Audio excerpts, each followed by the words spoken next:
Hello, everybody. Welcome to another episode of Mentally Business Live. I am your host and creator, Cameisha Brewer Dickerson, and today we are talking about how to have a mentally healthy business. We are on episode number 88.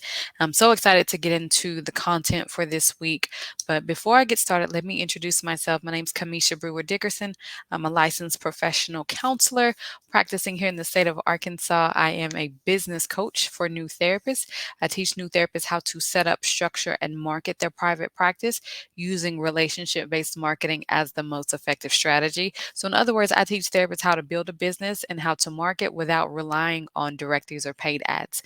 I am a professional speaker. I have spoken over 300 times, and I am the author of the book Thought Life Confessions, and it is about inner conversations of anxious, successful women. So, I love what I do. I love being in a leadership position. I love teaching mental health concepts and being an advocate in the community for mental health, but specifically for leaders and for business owners, teaching you guys how to mentally build a business and how to mentally do business if you're brand new to the business industry. Okay. So, a little bit about who I am and what I do. But when I wanted to share with you guys now that it is officially October, we have wrapped up some things within Cameisha Brewer Consulting Company. We have completed our final 3-day training for new therapists. I did a 3-day challenge the last week in September. Really amazing challenge. So I wanted to give you guys a recap. So it was a high value training.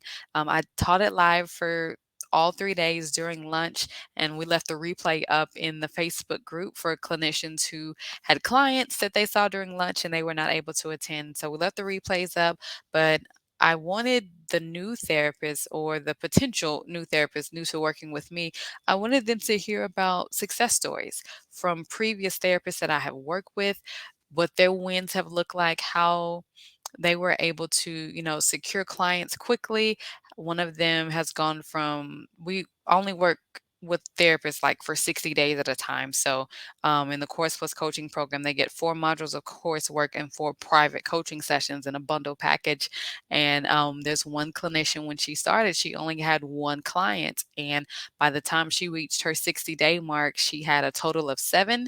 And she and I have been talking back and forth, and her phone is still ringing, and she has had so much success in her business. And she's also booked a speaking engagement. And I invited her to come back to the training and to talk to those therapists who were there so they could ask her questions. Because I know that sometimes when, especially for new therapists, but anyone, whenever you're enrolling into a coaching program for the first time, there's a lot of coaches out here that are teaching a bunch of fluff, giving out fake testimonials and promises of people that they've never worked with. And so, just to provide value and validity to what I teach and to build that like, know, and trust value, I wanted a real person that has recently completed my program to be there at the training. And so, they got a chance to talk there and to ask. And it was just so beautiful and so special for me to watch and for me to experience because anytime you create something mentally, it's like, okay, is this going to work? I know it's going to work. I know it works, but is somebody going to trust that it works? Like, we all go through that part from a mental health standpoint about our business and about the programs and the courses and the content that we're creating, the trainings and the webinars, like all of that, like that's a part of the back end. And she's not the first one. I think that was the second cohort of the year. I know we did a beta launch earlier in the year. And so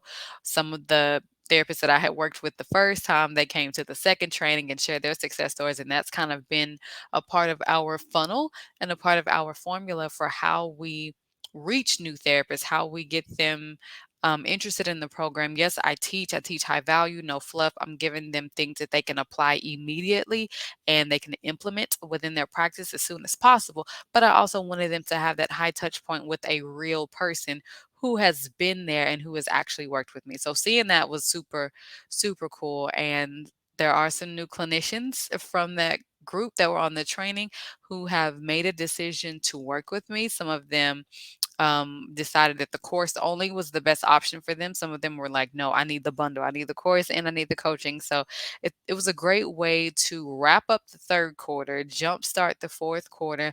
But I also structure out my year for the sake of my own mental health.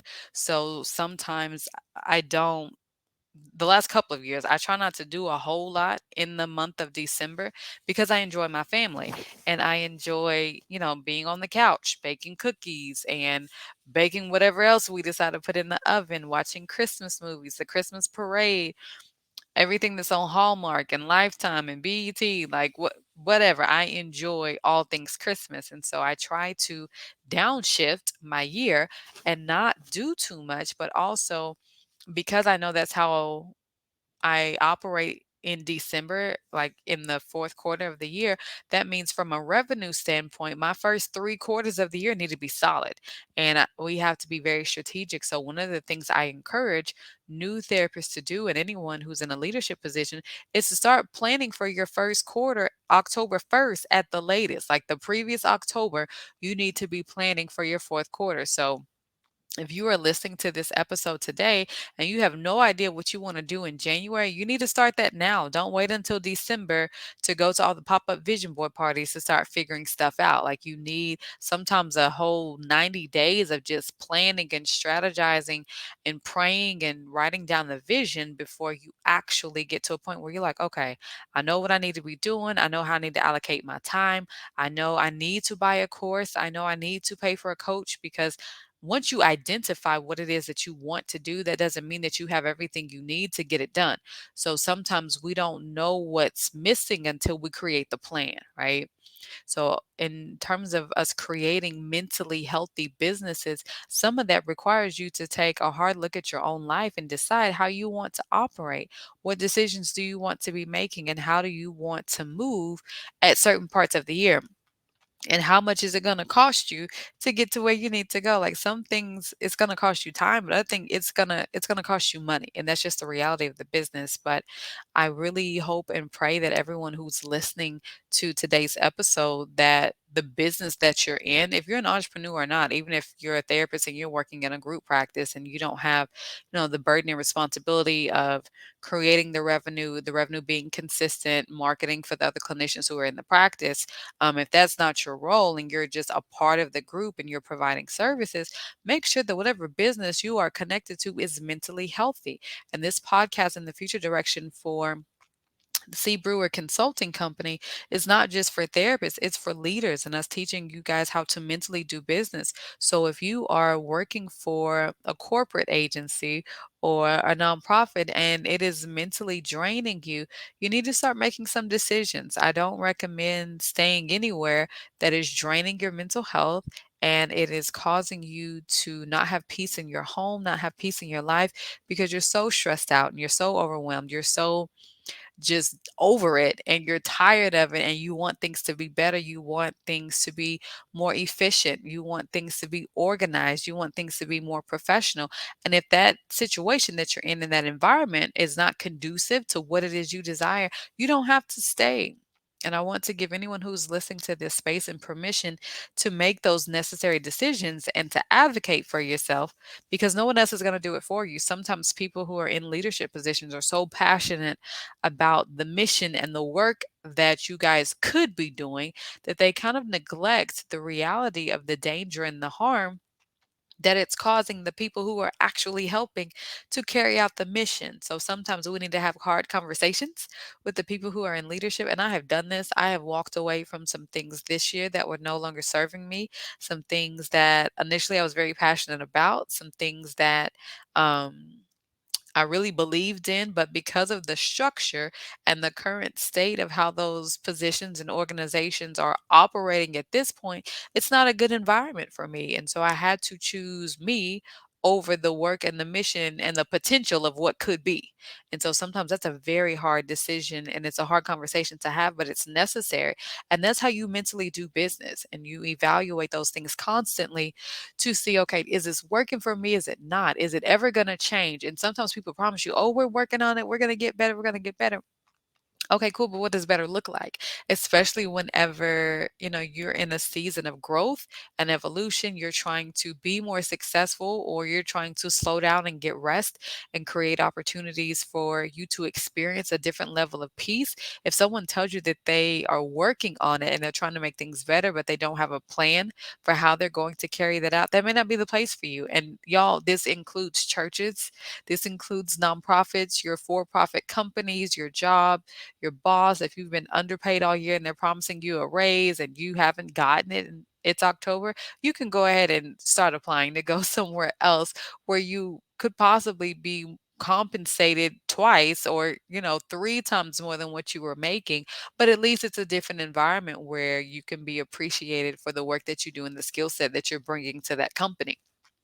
But again, these are hard decisions. And sometimes we do have to step back, especially if it is draining everything from you just to participate and you're not getting anything in return. Now, I'm not saying everything's going to be a bed of roses because it's not. And sometimes when we are involved in organizations and businesses and companies, there are rough patches. But aside from the rough patches, when you see the reward or the outcomes and the success, and the gratitude of the people that you're serving, they're like, oh my goodness, the work that you guys do changes my life.